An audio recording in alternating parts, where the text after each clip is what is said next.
మీకు సమర్పిస్తున్నవారు Lakshmi Nilayam gated community apartment Shyamala Nagar extension 11th line Guntur. నమస్కారం, city news కి స్వాగతం. రాజకీయ ముసుగులో కులాలు మతాల మధ్య మాజీ సీఎం జగన్ చిచ్చు పెడుతున్నారని జనసేన పార్టీ జిల్లా అధ్యక్షులు గాదె వెంకటేశ్వరరావు మండిపడ్డారు. జిల్లా పార్టీ కార్యాలయంలో ఆయన మీడియాతో మాట్లాడారు. రాజకీయాల పట్ల యువత స్పష్టమైన ఆలోచన చేయాలని కోరారు. 5 ఏళ్ల వైసీపీ పాలనలో రాష్ట్రం ఏ విధంగా నష్టపోయిందో ప్రజలు అనుక్షణం గుర్తుపెట్టుకోవాలని తెలిపారు. రాష్ట్రంలో పోలీస్ వ్యవస్థ సక్రమంగా పనిచేయడం లేదని విమర్శించిన గాదే పెన్షన్ బెనిఫిట్లు ఇవ్వలేక పదవీ విరమణ వయస్సు ప్రభుత్వ ఉద్యోగులకు పెంచడం వల్ల నిరుద్యోగులకు నష్టం జరుగుతుందని చెప్పారు.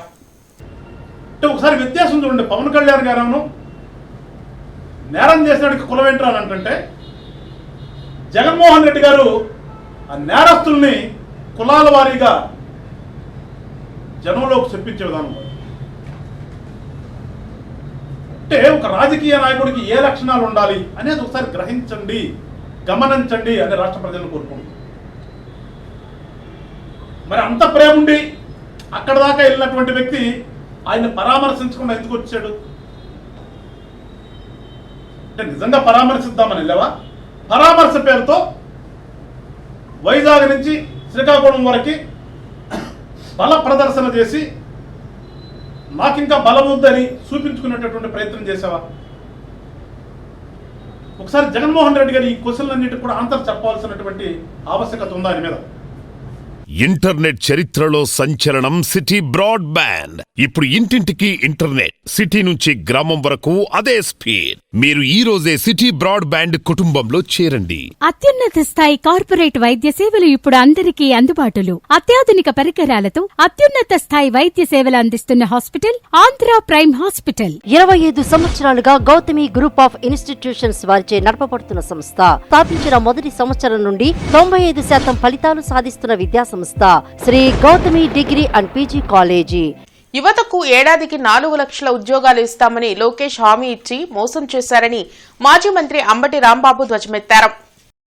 మెగా డిఎస్సీలో జరిగిన అవినీతిపై సీబీఐ విచారణ జరిపించాలంటూ వైసీపీ నేతలు కలెక్టర్ సీఎం సాయికాంత్ వర్మకు వినతి పత్రం అందజేశారు. ఈ సందర్భంగా అంబటి రాంబాబు మీడియాతో మాట్లాడారు. స్పోర్ట్స్ కోటాలో 441 పోస్టులను మంత్రి లోకేష్ తన వారికి దొడ్డిదారిన ఇచ్చారని మండిపడ్డారు. జీవో నంబర్ 4 ద్వారా పరీక్షలే లేకుండా ఉద్యోగాలు ఇచ్చి వెంటనే జీవో నంబర్ 4ను రద్దు చేయడమేమిటని ప్రశ్నించారు. అందుకే రాష్ట్ర వ్యాప్తంగా వైసీపీ ఆధ్వర్యంలో 10వ తారీఖు వరకు నిరసన కార్యక్రమాలు చేస్తున్నామని తెలిపారు. ఈ కార్యక్రమంలో అన్నాబత్తిన శివకుమార్, నూరి ఫాతిమా తదితరులు పాల్గొన్నారు. మొత్తం మీద డిఎస్సిలో మీకు కావలసిన వారికి మెరిట్ తప్పించి ఉద్యోగాలు ఇచ్చేటటువంటి కార్యక్రమం చేశారు సాక్షాత్తు ఎడ్యుకేషన్ మినిస్టర్ లోకేష్ గారు. ఇంకోటైతే రాజీనామా చేసేవాళ్ళు. ఆయనేమో ముఖ్యమంత్రి గారు అబ్బాయి, కాబోయే ముఖ్యమంత్రి అని ప్రచారం చేస్తున్నారు. ఇంకోళ్ళైతే ఈ పాటికి తప్పించేసేవాడు చంద్రబాబు నాయుడు. కొడుకుని తప్పించలేడు కదా.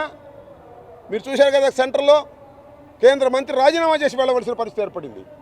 ఇలా అన్యాయంగా అక్రమంగా డిఎస్సిలో ఎప్పటి నుంచో ఎదురు చూస్తున్నటువంటి నిరుద్యోగులను మోసం చేసినటువంటి పాపం ఈ రాష్ట్ర ప్రభుత్వానిది, మరి ముఖ్యంగా నారా లోకేష్ది అని ఈ సందర్భంగా నేను చెప్పదలుచుకున్నాను. కాదంటే చెప్పమంటాను. నేను విద్యాశాఖలో జీవో నంబర్ 77ను రద్దు చేయాలంటూ ఏఎస్ఎఫ్ నాయకులు హిమని సెంటర్లో ఆందోళన కార్యక్రమం నిర్వహించారు. హిమని సెంటర్లో జరిగిన ఆందోళన కార్యక్రమంలో రాష్ట్ర ప్రధాన కార్యదర్శి బందెల నాసర్జీ పాల్గొన్నారు.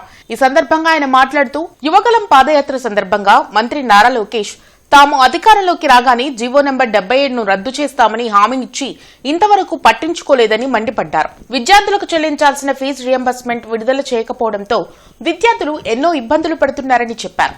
వెంటనే ఫీజు రియంబర్స్మెంట్ విడుదల చేసి జీవో నంబర్ 77ను రద్దు చేయాలని డిమాండ్ చేశారు. ఈ కార్యక్రమంలో జిల్లా అధ్యక్ష కార్యదర్శులు గండు శివ, మందారపు యశ్వంత్ తదితరులు పాల్గొన్నారు. ఈ రాష్ట్ర విద్యార్థి లోకాన్ని పూర్తిగా మీ కుమార్ నారా లోకేష్ మోసం చేశారు. కాబట్టి మాకు కొత్త విద్యాశాఖ మంత్రి కావాలని చెప్పని ఏఐఎస్ఎఫ్గా డిమాండ్ చేస్తూ ఉన్నాం. అదేవిధంగా ఇటీవల సంక్షేమ హాస్టల్స్లోకి మీడియా మిత్రులు వెళ్ళకూడదు, విద్యార్థి సంఘం వెళ్ళకూడదని చెప్పని ఉత్తర్వులు జారీ చేశారు. ఈరోజు ఏఐఎస్ఎఫ్గా స్పష్టంగా అడుగుతూ ఉన్నాం. మీరు అధికారంలోకి వచ్చిన తర్వాత ఈరోజు అటు ప్రభుత్వ పాఠశాలలు కానివ్వండి, సంక్షేమ హాస్టల్స్ కానివ్వండి, ఏం అభివృద్ధి చేశారని చెప్పని ఏఐఎస్ఎఫ్గా ప్రశ్నిస్తూ ఉన్నాం. డాక్యుమెంట్ రైటర్లు న్యాయమైన కోరికల సాధన కోసం ఏఐటీయూసీ అండగా ఉంటుందని జాతీయ సమితి సభ్యులు వెలుగురి రాధాకృష్ణమూర్తి తెలిపారు. రిజిస్ట్రేషన్ వ్యవస్థలో పీపీపీ విధానాన్ని రద్దు చేయాలని గత 12 రోజులుగా గుంటూరు రెవెన్యూ జిల్లా దస్తావేజుల లేఖర్లు, స్టాంప్ వెండర్లు, డీటీపీ ఆపరేటర్లు పెన్ డౌన్ కార్యక్రమం చేపట్టారు. ఈ సందర్భంగా డాక్యుమెంట్ రైటర్లు జక్కారెడ్డి శివశంకర్ రెడ్డి, వెలుగురి రాధాకృష్ణమూర్తి మీడియాతో మాట్లాడారు. రిజిస్ట్రేషన్ వ్యవస్థలో జీవో నంబర్ 396 తీసుకువచ్చి సుమారు 5 లక్షల మంది పొట్టగొట్టే కార్యక్రమం కూటమి ప్రభుత్వం చేస్తుందని మండిపడ్డారు. ఆర్ఎస్కే విధానం వలన ప్రజల ఆస్తులకు భద్రత లేకుండా పోతుందని అన్నారు. ఈ సందర్భంగా డాక్యుమెంట్ రైటర్ జక్కిరెడ్డి శివశంకర్ రెడ్డి, వెలుగురి రాధాకృష్ణమూర్తి మీడియాతో మాట్లాడారు. చాలా కీలకమైంది. రాష్ట్రానికి ఆదాయాన్ని ఇచ్చేటువంటి రంగం. ఈ రంగం రాష్ట్ర ఆర్థిక పరిస్థితుల్లో కానీ ఆర్థిక వ్యవస్థలో కూడా ఒక కీలకమైనటువంటి రంగం. ఈ రంగంలో ఆందోళనని రేకెత్తించడం అనేటువంటిది ప్రభుత్వానికి ఏమాత్రం మంచిది కాదు. వీళ్ళ ఉపాధి అవకాశాలు దెబ్బతినకుండా ఉండాల్సినటువంటి అవసరం ఉన్నది. అలాగే దీన్ని ఏదో ఒక రూపంలో ప్రైవేటీకరణ గావించడానికి ప్రయత్నాలు జరుగుతున్నాయి. ఆ ప్రైవేటీకరణకు కూడా అనేక పద్ధతులు ఉన్నాయి. ఆ పద్ధతులన్నింటిలో కూడా ఏదో ఒక పద్ధతిని అనుసరించి అవుట్సోర్సింగ్ లాంటి దాని ద్వారా, కాంట్రాక్ట్ పద్ధతి ద్వారా, లేదా ఉద్యోగుల్ని పెట్టడం ద్వారా ఏదో ఒక రూపంలో వీళ్ళ పనికి భద్రత పోయే పద్ధతుల్లో ప్రభుత్వం ఆలోచిస్తూ ఉన్నది. అది మానుకోవాలని చెప్పి డిమాండ్ చేస్తున్నాం. మాకు ప్రభుత్వం ఎటువంటి ఛార్జీ ఇవ్వకపోయినప్పటికీ కూడా మేము స్వతంత్రంగా నిరుద్యోగులం మేము బ్రతుకుతుంటే మా కాళ్ళ మీద మేము మా పట్టకొడతాం ఏంటనే అన్నీ మేము ఆందోళన పడుతున్నాం. కాబట్టి ఇప్పటి వరకు ప్రభుత్వం తెచ్చినటువంటి పాత విధానాలన్నీ కూడా చక్కగా మేము అమలు చేశాము. దాని ద్వారా మేము డాక్యుమెంట్స్ రాసాము. చక్కగా ఉందండి. ఇప్పుడు ఆ 2.0 అన్నారు, ప్రమాణం మేము యాక్సెప్ట్ చేసాము. డాక్యుమెంట్ త్వరితగతిన ఇస్తున్నారు. సేవలన్నీ బాగానే ఉన్నాయి. కొత్తగా ఈ ఆర్ఎస్కేలు, ఈ పీపీ విధానాలు వద్దని చెప్పని, తద్వారా ఈ యొక్క ప్రైవేటు సంస్థలకు ఇస్తే కనుక ప్రజలకు సంబంధించినటువంటి ఆస్తులు ప్రైవేటు వాళ్ళ చేతిలోకి వెళ్తే అన్యాక్రాంతాలు జరిగే అవకాశం ఉందని ప్రజలను ఆందోళన చేస్తున్నారు. ఆ విషయాన్ని ప్రజలు మాకు చెప్తున్నారు. ఆ విషయాన్ని పత్రికా ముఖాన మేము తెలియపరుస్తున్నాము. అంగన్వాడీ ఆశా వర్కర్స్ కు కార్మిక చట్టాలను అమలు చేసి కనీస వేతనం 26,000 చేయాలంటూ సిఐటియు ఆధ్వర్యంలో కలెక్టరేట్ ఎదుట భారీ నిరసన కార్యక్రమం నిర్వహించారు. పెరుగుతున్న ధరలకు అనుకూలంగా జీతాలు పెంచాలంటూ సిఐటియు ఆధ్వర్యంలో అంగన్వాడీ ఆశా వర్కర్లు, స్కీమ్ వర్కర్లు కలెక్టరేట్ ఎదుట నిరసన కార్యక్రమం చేపట్టారు. ఈ సందర్భంగా సిఐటియు రాష్ట్ర కార్యదర్శి కె ఉమామహేశ్వరరావు, శ్రామిక మహిళా సమన్వయ కమిటీ జిల్లా కన్వీనర్ జి రమణ మీడియాతో మాట్లాడారు. గత 7 ఏళ్లుగా స్కీమ్ వర్కర్లు జీతాలు పెరగక ఎన్నో ఇబ్బందులు పడుతున్నారని తెలిపారు. ఎన్నిసార్లు నిరసనలు, ధర్నాలు చేసినా ఈ ప్రభుత్వానికి చీమ కుట్టినట్టయినా లేదని మండిపడ్డారు. వెంటనే సమాన పనికి సమాన వేతనం చెల్లించి పని భద్రత కల్పించాలని డిమాండ్ చేశారు. ఈ కార్యక్రమంలో జిల్లా అధ్యక్షులు బి లక్ష్మణరావు, జిల్లా ప్రధాన కార్యదర్శి దండా లక్ష్మీనారాయణ, బి ముత్యాలరావు తదితరులు పాల్గొన్నారు. ఇప్పటికైనా ఈ ప్రభుత్వం కరుగుద్దేమో, ఇప్పటికైనా స్పందిస్తారేమని చెప్పి 2 సంవత్సరాలుగా వేచి చూసాం. అయినా ప్రభుత్వంలో చలనం లేదు. దున్నపోతు మీద వర్షం పడినట్టుగా వ్యవహరిస్తూ ఉంది ఈ ప్రభుత్వం, ఈ పాలకులు. ఇప్పటికైనా బుద్ధి తెచ్చుకోమని చెబుతూ ఉన్నాం. కానీ ముఖ్యమంత్రి గారు జీతాలు పెంచడానికి మనసు పట్ల పిల్లల్ని కనమంటున్నాడు. పిల్లలు కావాలట, జనాభా పెరగాలట. అయ్యా ఇప్పుడున్న మేము బతకాలంటే ఇప్పుడు వచ్చే జీతాలు సరిపోవట్లేదు. నువ్వు ఇచ్చే 10,000, 10,500, 11,500, 3,000 సరిపోవట్లేదు. మా జీతాలు పెంచండి మహానుభావం అంటే లేదు మీరందరూ బాగా పిల్లల్ని పెంచండి కనమంటున్నాడు. పిల్లలకంటే మరి ఆ పిల్లల్ని ఎవరు పోషిస్తారు? నీకంటే ఆస్తులు ఉన్నాయి, మీకంటే భూములు ఉన్నాయి, మంత్రులకి అధికారులందరికీ. మీకు వేలకు లక్షల రూపాయల జీతాలు బత్యాలు తీసుకున్నారు. కానీ మేము ప్రజల కోసం పనిచేస్తున్నాం. కరోనా వచ్చినా, వరదలు వచ్చినా, తుఫాన్లు వచ్చినా, ఎట్లాంటి రుగ్మతలు వచ్చినా ప్రజల పక్షాన్ని నిలబడి ప్రజలకు సేవలు అందిస్తున్నారు స్కీమ్ వర్కర్స్ అందరూ. అటువంటి స్కీమ్ వర్కర్స్కి అన్నం పెట్టి వాళ్ళ ఆరోగ్యాన్ని కాపాడాలి. వీళ్ళందరూ పోయి ప్రజల ఆరోగ్యాన్ని కాపాడాలి. గర్భిణీ స్త్రీలు, పిల్లలు, వీళ్ళందరూ బాలింతలు, వీళ్ళందరికీ పౌష్టికాహారం తినమని చెప్పాలి. కానీ వీళ్ళకి మాత్రం పౌష్టికాహారం లేకుండా చేస్తుంది ఈ ప్రభుత్వం. ఇప్పటికి వచ్చి 2 సంవత్సరాలు అయింది. 2 సంవత్సరాల కాలం కనీసం ముఖ్యమంత్రి అపాయింట్మెంట్ కూడా ఇవ్వకుండా తాత్సారం చేస్తున్న పరిస్థితి ఇవాళ చూస్తా ఉన్నాం. అదేవిధంగా ఆశా వర్కర్లు కూడా అనేక జీవోలు ఇచ్చారు. ఆ జీవోల్లో ముఖ్యమైన జీవో వేతనాల పెంపుదల అనేది. వేతనాలు ఇప్పటివరకు పెంచలేదు, కానీ ధరలు మాత్రం పెరిగిపోయినాయి. దాంతోపాటుగా పని భారాన్ని విపరీతంగా పెంచారు. అంగన్వాడీలకు కానీ, ఆశా, మిడ్ డే మీల్స్ ఎవరికైనా, యానిమేటర్లు వీళ్ళందరికీ కూడా పని భారం పెంచారు. యానిమేటర్లకు అయితే చాలా తక్కువ జీతాలు వస్తూ ఉన్నాయి. వీళ్ళందరినీ కూడా జీతాల పెరుగుదల మెయిన్ డిమాండ్ ఏంటంటే సిఐటియు శ్రామిక మహిళగా మెయిన్ డిమాండ్ కనీస వేతనం 26,000 రూపాయలు చేయాలి. సుప్రీంకోర్టు తీర్పు ఏదైతే ఉందో సుప్రీంకోర్టు తీర్పులను కూడా ఈరోజు ఉన్న ప్రభుత్వాలు అమలు చేయకపోగా ఉదాసీనంగా వ్యవహరిస్తూ ఉన్నాయి. ఇది ప్రగతిశీల యువజన సంఘం ఉమ్మడి గుంటూరు జిల్లా 7వ మహాసభ గుంటూరులో జరిగింది. అరండల్పేటలోని ఏఎన్ఎస్ భవనంలో నిర్వహించిన ఈ మహాసభలో కేంద్ర రాష్ట్ర ప్రభుత్వాలు అనుసరిస్తున్న ప్రజా వ్యతిరేక విధానాలపై చర్చించారు. కూటమి ప్రభుత్వం ఎన్నికల్లో ప్రజలకు ఇచ్చిన హామీలను అమలు చేయడంలో విఫలమైందని పీవైఎల్ రాష్ట్ర ప్రధాన కార్యదర్శి చిట్టిబాబు విమర్శించారు. జాబ్ క్యాలెండర్ ప్రకటనలు లేవని, నిరుద్యోగ వృత్తి ఏమైందో చెప్పాలని డిమాండ్ చేశారు. ప్రతి సంవత్సరం నిరుద్యోగ సంవత్సరంలో జాబ్ క్యాలెండర్ రిలీజ్ చేస్తామని, ఖాళీగా ఉన్న 23,000 టీచర్ పోస్టులు భర్తీ చేస్తామని, చేనేత రంగంలో ఉన్న నిరుద్యోగ సమస్యను పరిష్కరిస్తామని ఎన్నికల హామీలు నీటి రాతలుగానే ఉన్నాయి తప్ప పరిష్కారంలో శూన్యం అనేది ఈ సందర్భంగా మేము ప్రభుత్వాన్ని తెలియజేస్తా ఉన్నాం.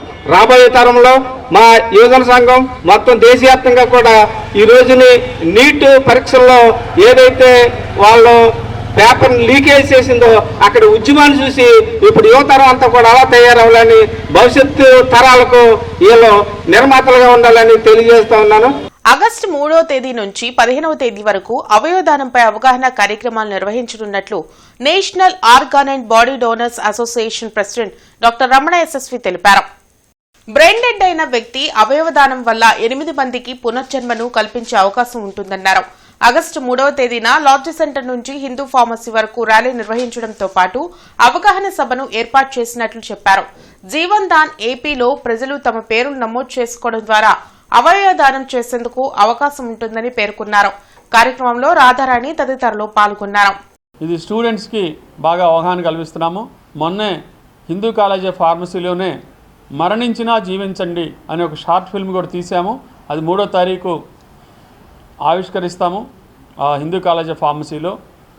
సో అవయవదానం మీద అవగాహన కల్పిస్తూ ఈ షార్ట్ ఫిల్మ్ తీసాము. సో ఆ పవర్ పాయింట్లో కూడా అవయవదానం ఎవరెవరు చేయొచ్చు, అపోహలు ఏంటి, దీని ఆవశ్యకత ఏంటి, భారతదేశంలో 150 కోట్ల జనాభా ఉన్న భారతదేశంలో ఒక శరీరాన్ని పూడ్చిపెట్టడమో కాల్చడమో చేసి ఒక పిడికిడ మట్టిగా మిగులుస్తున్నారు. అలా కాకుండా ఐసీయూలో ఆహాకారాలు చేస్తూ మాకు లివర్ కావాలి, కిడ్నీ కావాలి, హార్ట్ కావాలి, లంగ్ కావాలి అనే వాళ్ళ ఆర్తనాదాలు వేస్ట్ అయిపోతున్నాయి. సో వాళ్ళందరినీ మనము చక్కగా కాపాడుకోవాలంటే ఈ అవేర్నెస్ క్రియేట్ చేసి, చైతన్యం క్రియేట్ చేసి వాళ్ళందరినీ. ఇంటర్నెట్ చరిత్రలో సంచలనం సిటీ బ్రాడ్బ్యాండ్. ఇప్పుడు ఇంటింటికి ఇంటర్నెట్, సిటీ నుంచి గ్రామం వరకు అదే స్పీడ్. మీరు ఈ రోజే సిటీ బ్రాడ్బ్యాండ్ కుటుంబంలో చేరండి. అత్యున్నత స్థాయి కార్పొరేట్ వైద్య సేవలు ఇప్పుడు అందరికీ అందుబాటులో. అత్యాధునిక పరికరాలతో అత్యున్నత స్థాయి వైద్య సేవలు అందిస్తున్న హాస్పిటల్ ఆంధ్ర ప్రైమ్ హాస్పిటల్. 25 సంవత్సరాలుగా గౌతమి గ్రూప్ ఆఫ్ ఇన్స్టిట్యూషన్స్ వారిచే నడపబడుతున్న సంస్థ. స్థాపించిన మొదటి సంవత్సరం నుండి 95% ఫలితాలు సాధిస్తున్న విద్యా సంస్థ Shri Gautami degree and PG college. వీవా ఇతర సామాజిక సేవలకు భారీ విరాళాలు అందిస్తున్న బండి సాహితీరెడ్డి చారిటబుల్ ట్రస్ట్ సేవలు ప్రశంసనీయమని వివిఐటి విశ్వవిద్యాలయం వైస్ ఛాన్సలర్ వాసిరెడ్డి విద్యాసాగర్ పేర్కొన్నారు. స్థానిక బృందావన్ గార్డెన్స్లోని శ్రీ వెంకటేశ్వర స్వామి వారి దేవస్థానం కళ్యాణ మండపంలో గురువారం సాహితీరెడ్డి ప్రతిభా పురస్కారాలు, సాహితీ సుగంధం గ్రంథాలయ ఆవిష్కరణ సభ జరిగింది. విశిష్ట అతిథిగా పాల్గొన్న ఆయన మాట్లాడుతూ బండి అశోక్ రెడ్డి, సుధారాణి దంపతులు మరిన్ని సామాజిక సేవలు అందించాలని ఆకాంక్షించారు. గౌరవ అతిథి సాయి భాస్కర్ హాస్పిటల్ అధినేత డాక్టర్ బూసిరెడ్డి నరేందర్ రెడ్డి మాట్లాడుతూ కొన్నేళ్లుగా బండి అశోక్ రెడ్డి సామాజిక కార్యక్రమాలకు 8 కోట్ల రూపాయలు వినియోగించడం మిత్రుడిగా గర్విస్తున్నానని అన్నారు.